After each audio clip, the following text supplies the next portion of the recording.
Alors pour ce faire, on va parler de la netteté. Dans la netteté, on va prendre l'outil évidemment netteté qui se trouve à côté de la goutte d'eau ou de l'outil doigt. D'abord, on va dire qu'est-ce que c'est de la netteté. Et pour ce faire, je vais utiliser l'outil pas du tout comme on doit l'utiliser, mais je suis à 600% pour que vous rendiez compte de ce qui se passe. Et donc, je vais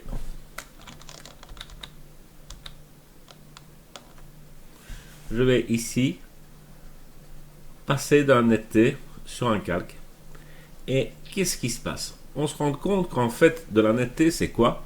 Sur une photo, c'est que les zones sombres deviennent plus sombres et que les zones claires deviennent plus claires. Et donc, de ce fait-là, quand on va revenir en arrière, on se rend compte qu'on a une meilleure netteté. Donc, bien se rendre compte que la netteté, ce n'est pas que le logiciel calcule pour rajouter des bords, etc. C'est simplement qu'il fait un contraste entre deux zones. Et ça, c'est à peu près pour tous les outils de netteté. La seule différence entre les outils, c'est qu'ils le font différemment. Dans l'outil de netteté qui est ici, on a le mode qui est normal. On a également un mode obscurcir si on ne veut que mettre de la netteté que sur les tons sombres. Éclaircir si on ne veut que de la netteté sur les tons clairs. Les quatre autres, je vous déconseille, ça n'a aucun intérêt. L'intensité, si vous voulez vous amuser avec, c'est dans les environs 10%. En général, je vais placer ça sur un calque à part. Donc je vais mettre la netteté sur un calque à part. Et de ce fait-là, je dois échantillonner tous les calques pour avoir les calques dessous. Et je vais protéger les détails pour avoir un meilleur résultat. Et donc l'outil netteté est réellement fait pour quoi? Donc ça se voit quand même à 100%. Ça veut dire qu'on prend ici par exemple l'œil de l'œil et on vient avec le pinceau ajouter de la netteté. On va prendre par exemple les sourcils, enfin les cils, et on vient ajouter de la netteté sur les cils. Et donc si j'enlève mon masque et si je la remets, on se rend compte qu'il y a bien une netteté qui a été ajoutée.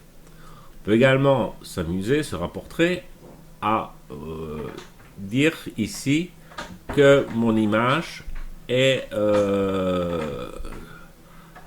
que sur les lèvres, je modifie les lèvres. On peut également, si je prends un pinceau un peu plus grand, ajouter de la netteté sur les cheveux. Donc j'ajoute de la netteté sur les cheveux. Et ce qui marche très bien également, c'est d'ajouter de la netteté sur le pull, les vêtements, etc. Et donc, ça c'est l'outil de netteté. On peut en rajouter également sur l'œil du chien, pourquoi pas. Voilà. Et vous voyez qu'il y a bien une netteté qui a été ajoutée. Donc, quand on regarde l'image d'un peu plus loin, on se rend compte que si maintenant je décoche et que je recoche, il y a une très légère différence. Alors, j'insiste sur cette très légère différence. Il ne faut absolument pas que ça devienne réellement trop fort. L'avantage d'être sur un calque, c'est qu'on peut régler l'opacité, c'est qu'on peut mettre le calque en luminosité, parce que parfois la netteté sur des scènes très colorées, etc., peut faire varier la saturation. Et si je ne me place qu'en luminosité, je n'aurai pas un changement de saturation, ni de coloration. Donc voilà pour l'outil.